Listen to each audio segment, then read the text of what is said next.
Hello friends, welcome to Biotech Sapiens.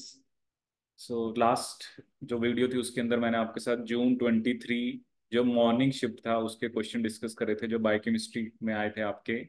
सो आज के lecture में, आज की वीडियो के अंदर हम जून 23 इवनिंग शिफ्ट के अंदर जो बायोकेमिस्ट्री के क्वेश्चंस आए थे उनको हम सॉल्व करेंगे। सो देखते हैं वन बाय वन।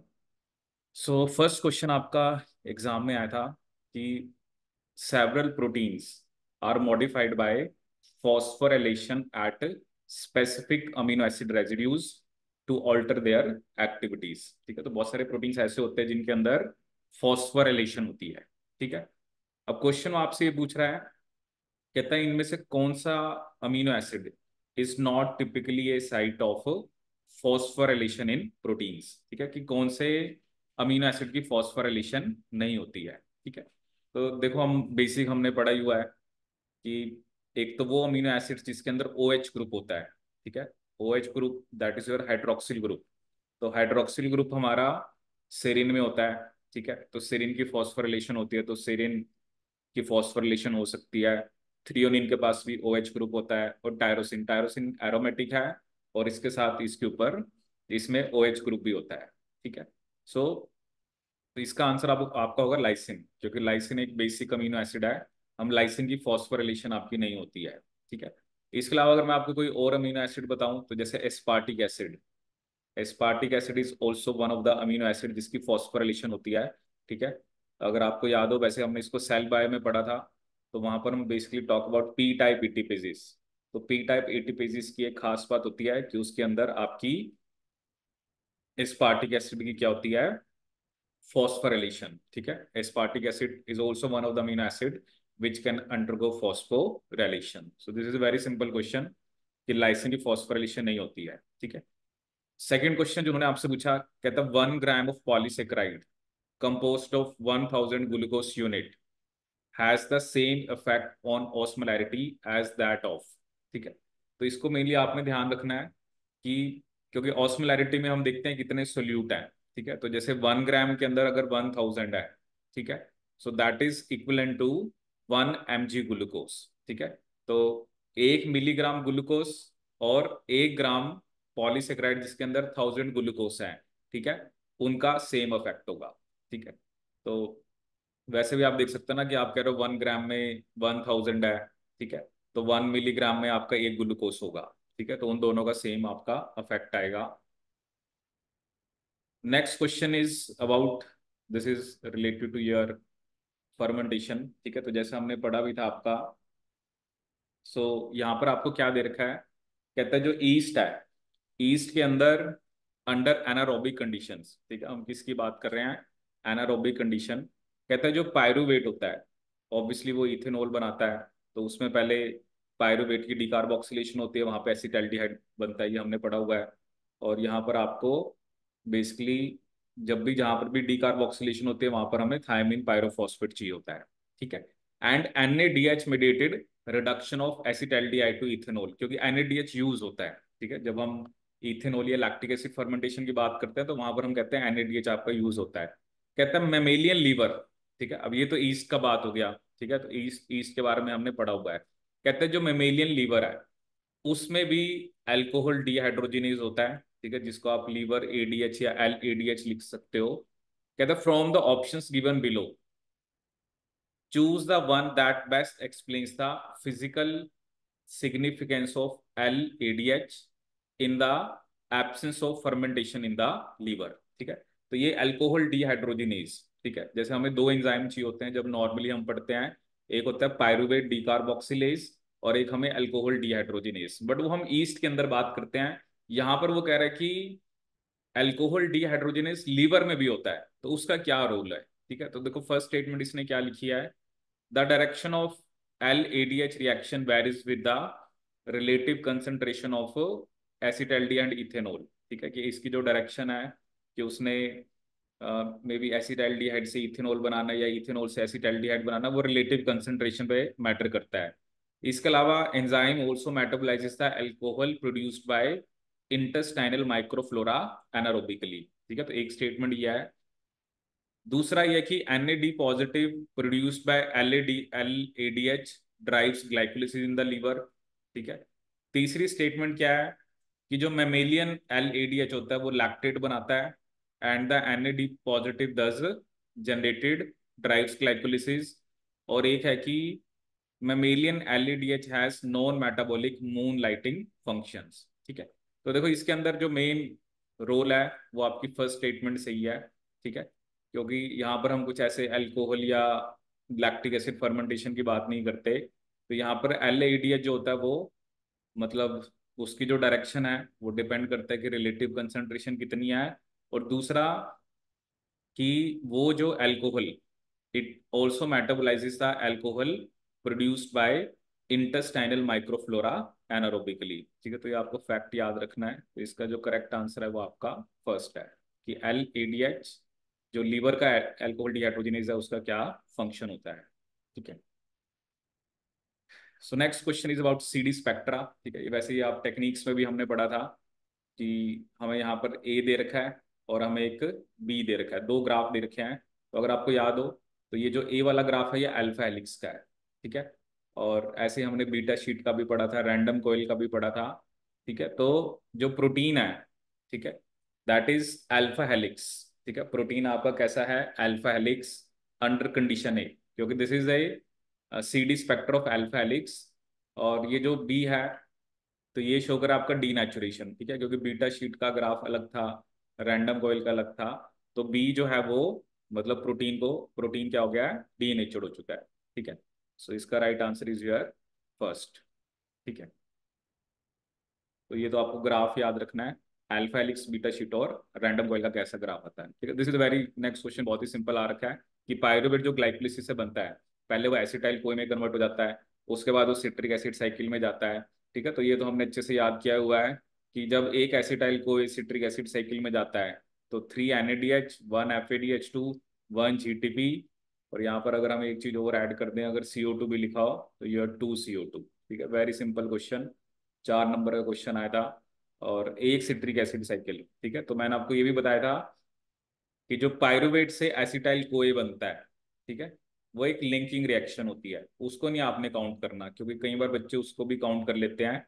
पायरुवेट से जो एसिटाइल कोए बनता है इस स्टेप पे भी NADH बनता है और इस स्टेप पे भी आपका एक CO2 रिलीज होता है, but this step is not considered part of citric acid cycle, ठीक है। क्योंकि अगर आप इसको सिट्रिक एसिड साइकिल का पार्ट मान लोगे तो उस केस में जो आपके NADH फिर 4 हो जाएंगे, तो बच्चा फिर 4 लगा के आ जाएगा, ठीक है। तो पायरुवेट टू एसिटाइल को ये बनना, that is not considered as a part of citric acid cycle, ठीक है। Moving on to the next question. ये क्वेश्चन मैंने मतलब फर्स्ट टाइम आया नेट के पेपर में ऐसा क्वेश्चन, कहते हैं how long should it take the polypeptide backbone of 6 residue, 10 residue, 15 and 20 residue folding nucleus to explore all its possible conformation, ठीक है। Assume that the polypeptide backbone randomly reorients every 10 place for -13 second, ठीक है। तो इसका उन्होंने एक formula बता रखा है कि मतलब 10 की पावर जो भी आपको ये बेसिकली टाइम निकालना है, 10 की power n, n is the number of residue divided by 10 की पावर 13, ठीक है। तो ये वो टाइम है जो उसको ऑल पॉसिबल कॉन्फर्मेशन को करने में लगता है, ठीक है। अब देखो 6 रेजिड्यू हैं तो 10 की पावर 6 बाय 10 की पावर 13, ठीक है। तो ये 13 ऊपर जाके -7 हो जाएगा, ठीक है। 10 की पावर 10 बाय 10 की पावर 13 करेंगे तो वो -3 आ जाएगा। 10 की पावर 15 बाय 13 करेंगे तो 10 की पावर 2 आ जाएगा।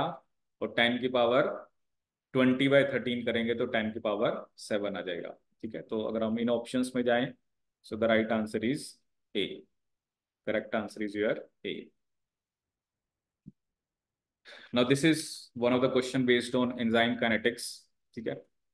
तो ये भी मैंने आपको फॉर्मूला बताया हुआ था कि जब एंजाइम कैटालाइज्ड रिएक्शन के बारे में हमें बता रखा है K1 K-1 K2, ठीक है। तो ये फॉर्मूला भी हमने क्लास में डिस्कस करा था। तो इसमें हमें Km और Ks निकालना है, ठीक है। तो Km का मैंने आपको फॉर्मूला बताया था K-1 plus K+2 divided by K+1, ठीक है। तो k-1 प्लस k+2 के प्लस वन, ठीक है। अगर इसे हम सॉल्व करें तो k-1 की वैल्यू कितनी गिवन है, 4 × 10⁴, ठीक है। कितनी वैल्यू आपको गिवन है, दैट इज,